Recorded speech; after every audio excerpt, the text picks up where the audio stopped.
काजोल एक बंगाली फैमिली की लड़की थी और जिगर एक गुजराती लड़का था। जिगर को काजोल एक दोस्त की शादी में मिली थी और दोनों में प्यार हो गया। दोनों ने अपने अपने परिवार वालों को इस शादी के लिए मना ही लिया और फिर काजोल और जिगर की शादी हो जाती है। काजोल की सास अल्पना को अपनी बहू को लाने का बहुत चाव था, पर काजोल बंगाली थी। यही बात अल्पना को पसंद नहीं आ रही थी। काजोल भी कहीं न कहीं एकदम से बंगाली परिवार से गुजराती परिवार में आ गई थी, तो वो भी इस बात से थोड़ा घबरा रही थी। शादी करके तो तुम आ गई हो, लेकिन हमारी गुजराती रीति रिवाज भी तुम्हें सब सीखने होंगे। और रही बात भोजन की, तो हमारे यहाँ शुद्ध शाकाहारी भोजन ही बनता है। तुम्हें चावल और मच्छी खाना छोड़ना होगा। माँ, मैंने काजोल को पहले कह दिया था कि हमारे घर पर शुद्ध शाकाहारी भोजन ही बनता है, और इस बात से काजोल को कोई ऐतराज नहीं है। जिगर की बात सुनकर काजोल कमरे में आकर जिगर से कहती है, तुम्हें तो पता है मछली और चावल मेरे पसंदीदा भोजन में से एक है। अब तुम ही बताओ, मैं ये सब खाए बिना कैसे रहूंगी। आज सुबह भी नाश्ते में मेरा पेट बिल्कुल भी नहीं भरा, वही ढोकला थेपला कैसे खाऊंगी मैं ये सब रोजाना। तुम ही बताओ मिहिर। काजोल, तुम जानती हो ये शादी हम दोनों की सहमति से हुई है, तो हमें इस शादी को आगे बढ़ाने के लिए कहीं ना कहीं तालमेल तो बिठाना ही होगा। अच्छा, मैं ऑफिस निकल रहा हूँ, शाम को जल्दी आ जाऊंगा। मिहिर ऑफिस चला जाता है। ऐसे ही कुछ दिन बीत जाते हैं। एक शाम अल्पना काजोल को कहती है, काजोल, मकर संक्रांति का त्योहार आ रहा है, घर में मेहमान भी आएंगे। इस बार मकर संक्रांति की सारी तैयारी तुम्हें ही करनी है, और हाँ, खिचड़ी का प्रसाद भी तैयार करना है। अब ये सब कैसे करूंगी? मैंने तो कभी ये प्रसाद वाली खिचड़ी बनाई ही नहीं। माँ को फोन करती हूँ। अरे तू चिंता क्यों कर रही है काजोल, मेरी सहेली सेजल भी गुजराती है, उससे पूछकर मैं तुझे सब बता दूंगी। तू एक काम कर, मैं तुझे उसका फोन नंबर दे देती हूँ, तो उससे फोन पर बात कर लेना। ठीक है माँ, मुझे उनका नंबर दे दो, मैं उनसे बात कर लेती हूँ। काजोल जितना हो सकता था वो अपनी मम्मी की फ्रेंड सेजल से फोन पर पूछ लेती है, पर करना तो काजोल को खुद से था। काजोल, मेहमान आने शुरू हो गए हैं, खिचड़ी बनने में अभी कितनी देर है? माँ जी, मैं बस बना ही रही हूँ। जल्दी से तैयार करो, तुम्हारे पास आधे घंटे का समय है। आधे घंटे में खिचड़ी बनकर तैयार हो जानी चाहिए। अल्पना रसोई से बाहर चली जाती है। अल्पना बहन जी, और काजोल बहू नजर नहीं आ रही? जी, वो आप सबके लिए खिचड़ी का प्रसाद तैयार कर रही है। अल्पना बहन, तुमने अपनी बहू को बंगाली से गुजराती बना ही दिया। अब क्या करूं, अपने गुजराती रीति रिवाज तो सिखाने ही पड़ेंगे। आप लोग बैठिए, मैं जरा अभी आती हूँ। वो आ गई आपकी बहू। माँ जी, ये खिचड़ी का प्रसाद। खिचड़ी तो बड़ी स्वादिष्ट बनाई है काजोल बहू। हाँ, ये तो सच है, प्रसाद बहुत बढ़िया बनाया है, बिल्कुल गुजराती तरीके से। YouTube पर सही दिखाया था। हींग जीरे का छौंक, हींग जीरे की खुशबू से खिचड़ी और भी स्वादिष्ट हो गई। सब मेहमान बहुत खुश होकर जाते हैं, पर अल्पना अभी भी सुकून में नहीं थी। मुझे पता है, आज तुमने अपनी मम्मी की सहेली से पूछकर और YouTube पर देखकर जैसे तैसे प्रसाद की खिचड़ी बना ली, पर अभी इतना खुश होने की जरूरत नहीं है। आगे अभी हमारे और भी रीति रिवाज हैं जिन पर ध्यान देने की बहुत जरूरत है। एक प्रसाद की खिचड़ी बनाने से तुम गुजराती नहीं बन गई हो। अल्पना की बात सुनकर काजोल बहुत दुखी होती है और कमरे में आ जाती है। तभी जिगर भी आ जाता है।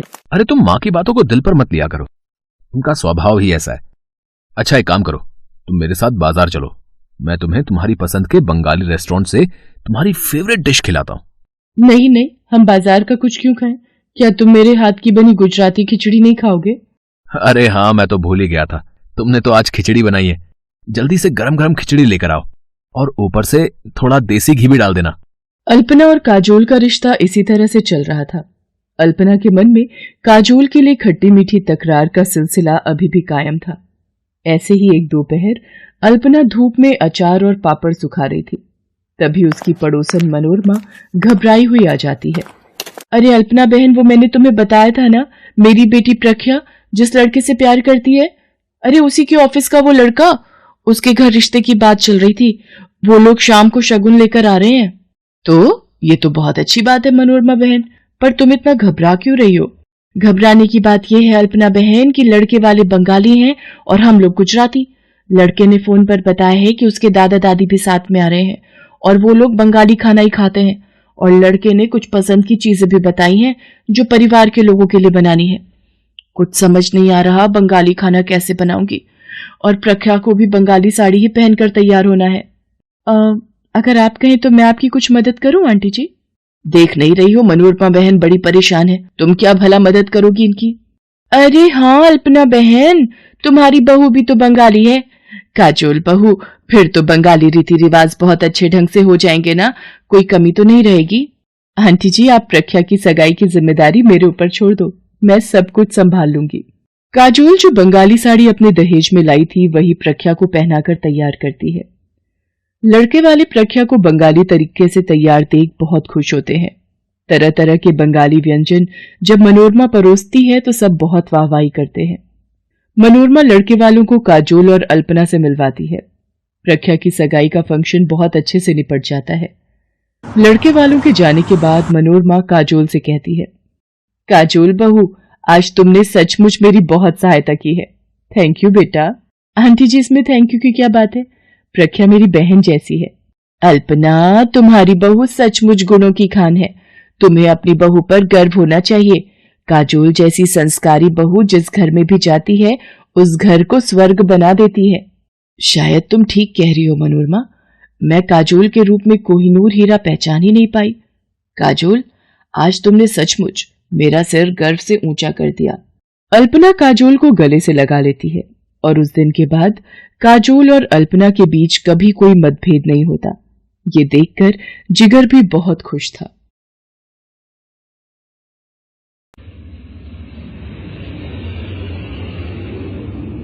डेजी, हमारी फ्लाइट अभी दिल्ली पहुंचने ही वाली है। वहां से हम अपने नए फ्लाइट पर जाएंगे। उसके बाद मुझे माँ पापा से मिलने जाना होगा।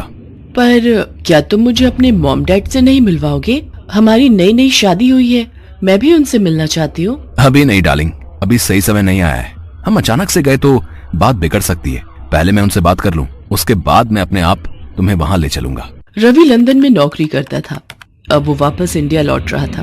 डेजी एक विदेशी लड़की है, वो भी रवि के साथ ही जॉब करती थी और उन दोनों में प्यार हो गया। रवि और डेजी ने शादी कर ली। रवि डेजी को लेकर अपने नए फ्लैट पहुंचता है। डेजी, तुम हाथ मुंह धोकर फ्रेश हो जाओ, मैं माँ पापा से मिलकर थोड़ी देर में आ जाऊंगा और खाना भी घर से ही पैक करवा लूंगा। रवि डेजी को फ्लैट में छोड़कर अपने घर पहुंचता है। उसे सामने देखकर उसके माता पिता बहुत खुश होते हैं, पर कोई और भी खुश था जो दरवाजे की ओट से रवि को देख रहा था, और वो थी रवि की पहली पत्नी शोभा। शोभा एक सीधी सादी लड़की थी। रवि 3 साल पहले जब लंदन गया तो जाने से पहले ही उसकी शादी शोभा से करा दी गई थी, पर रवि शोभा को बिल्कुल भी पसंद नहीं करता था। इसका कारण यही था कि शोभा गांव की लड़की थी। अच्छा हुआ तू वापस आ गया, अब शोभा के साथ आराम से रहना। तुम दोनों को तो बिल्कुल समय ही नहीं मिला एक दूसरे के साथ रहने का। अरे जानकी, अब इसने कहाँ जाना है? अब तो इसने अपनी पत्नी और होने वाले बाल बच्चों की जिम्मेदारी ही संभालनी है। माँ जी, मैंने इनके लिए खीर बनाई थी, मैं ले आऊं? हाँ हाँ बहू, इसमें पूछने वाली कौन सी बात है। विदेश में तो वैसे भी इसे खीर खाने को नहीं मिलती होगी।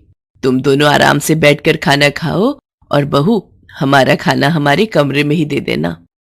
चलो जी, इतने दिनों बाद बेटा आया है, दोनों को एक साथ बैठकर बात करने दो। मौका अच्छा है, शोभा से खाना पैक करवा लेता हूँ। ये लोग खीर खाकर बताओ कैसी बनी है। शोभा, खीर तो बहुत लाजवाब बनी है। वो मेरा एक दोस्त मुझसे मिलना चाहता है, क्या तुम उसके लिए भी थोड़ा खाना और खीर पैक कर दोगी? उससे बहुत समय बाद मिल रहा हूं, तो तुम्हारे हाथ का खाना भी खिला दूंगा। अच्छा, आपको खीर इतनी पसंद आई? ठीक है, मैं खाना पैक कर देती हूँ। शोभा बेचारी रवि को डिब्बा भरकर खाना और खीर पैक करके दे देती है। वो तो यही सोच रही थी कि रवि को उसके हाथ का खाना पसंद आया है और वो अपने दोस्त के लिए लेकर जा रहा है, पर रवि तो ये खाना डेजी के लिए लेकर गया था। ऐसे ही कुछ दिनों तक रवि शोभा और घर वालों को बेवकूफ बनाकर डेजी के साथ रहता था। करवा चौथ का व्रत आने वाला था और शोभा इस व्रत को लेकर बहुत खुश थी, क्योंकि शादी के बाद पहली बार रवि उसके साथ था। नहीं तो 3 साल तक वो रवि के बिना ही व्रत रख रही थी।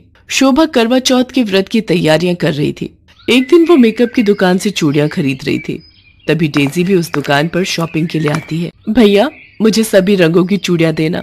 आपको पता है मेरा करवा चौथ का व्रत है, आप मुझे बढ़िया चूड़ियां दिखाना जिससे मेरे पति मुझे तैयार होता देखे और मैं सबसे सुंदर लगूं। अगर आप बुरा न माने तो ये सब सुनना मुझे बहुत अच्छा लग रहा है। क्या आप बता सकती हैं कि ये सब आप अपने हस्बैंड के लिए क्यों कर रही हैं? आप तो विदेशी मेम साहब लग रही हो, आपको करवा चौथ के व्रत के बारे में नहीं पता? ये व्रत हर सुहागिन अपने पति की लंबी उम्र के लिए रखती है। आपकी शादी हो गई? जी, मेरी कुछ ही महीने पहले शादी हुई है। मैं भी इस व्रत को रखना चाहती हूँ। क्या आप मुझे इसके बारे में बताएंगी? मैं यहाँ पर किसी को भी नहीं जानती हूँ। अगर आप मेरी इतनी हेल्प कर दें। ऐसे ही बातें करते हुए शोभा और डेजी अच्छी दोस्त बन गई। शोभा डेजी को करवा चौथ के व्रत की सारी तैयारी करवाती है, पूरी शॉपिंग करवाती है। डेजी को शोभा का स्वभाव बहुत अच्छा लगता है। वो उसे अपना मोबाइल नंबर दे देती है और फोन पर बात करने के लिए कहती है। अगले दिन करवा चौथ का व्रत था। इधर शोभा भी तैयार हुई थी और उधर डेजी भी शोभा से फोन पर बात करके तैयार हो जाती है। डेजी, ये सब क्या है? तुमने आज लाल रंग की साड़ी पहन रखी है। बिल्कुल इंडियन स्टाइल में तुम तैयार हुई हो। वैसे आज ये सब क्यों? रवि शाम को आने का वादा कर लेता है, पर उधर उसे शोभा का भी व्रत खुलवाना था। रवि, आज तू कहीं नहीं जाएगा। आज बहू ने व्रत रखा है। जैसे तुम्हारे पिताजी मेरा व्रत खुलवाएंगे, वैसे ही तुम्हें भी बहू का व्रत खुलवाना है, समझे? पर मां, मुझे शाम को ऑफिस का काम है। अच्छा ठीक है, पर मैं ज्यादा देर तक नहीं रुकूंगा। मुझे किसी जरूरी काम से बाहर जाना है। शाम को रवि जल्दी जल्दी शोभा का व्रत खुलवाता है और डेजी के पास पहुंचता है। डेजी उसका इंतजार कर रही थी। शोभा को वीडियो कॉलिंग कर लेती हूँ। डेजी शोभा को वीडियो कॉलिंग करती है। हाय शोभा, कैसी हो? मैंने तुम्हें ऐसे ही फोन किया है कि मुझे तुम वीडियो कॉल पर ही समझा देना कि मुझे कैसे अपने हस्बैंड की पूजा करनी है, ठीक है? मैं वीडियो पर आती हूँ। रवि डार्लिंग, इधर तो आना। क्या बात है, तुम पूजा छोड़कर वीडियो कॉल पर किससे बात कर रही हो? आओ रवि, ये देखो, मेरी सहेली शोभा, आप डेजी के पति। और फिर न चाहते हुए भी सारी सच्चाई सबके सामने आ जाती है। तुझे शर्म नहीं आई? एक पत्नी के होते हुए तूने इस विदेशी लड़की से ब्याह कर लिया। अरे शोभा, में क्या कमी थी जो तू इस विदेशी से शादी करके इसे साथ ले आया? मैं क्या करता? आप लोगों ने जबरदस्ती मेरी शादी एक ऐसी लड़की से करवा दी जो पढ़ी लिखी भी नहीं थी और जिसे शहर के कोई तौर तरीके नहीं आते थे। मां, पिताजी, मैं डेजी से प्यार करता हूं। वो मेरी पत्नी है। मैं ये घर हमेशा के लिए छोड़कर जा रहा हूं। आप रखो अपनी बहू को अपने पास। क्या हुआ डेजी, चलो, तुम रुक क्यों गई? नहीं रवि, तुम शोभा को इतनी बड़ी सजा नहीं दोगे। ये तुमसे सच्चा प्यार करती है जैसे मैं तुमसे करती हूँ। शोभा की कोई गलती नहीं है। वो तुम्हारी पहली पत्नी है और मैं शोभा को छोड़कर कहीं नहीं जाऊंगी। डेजी का ऐसा व्यवहार देखकर शोभा और उसके सास ससुर हैरान रह जाते हैं।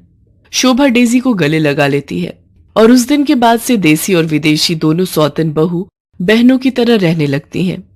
रवि को भी अपनी गलती का एहसास हो जाता है और वो अपनी दोनों पत्नियों को बराबर का हक देता है।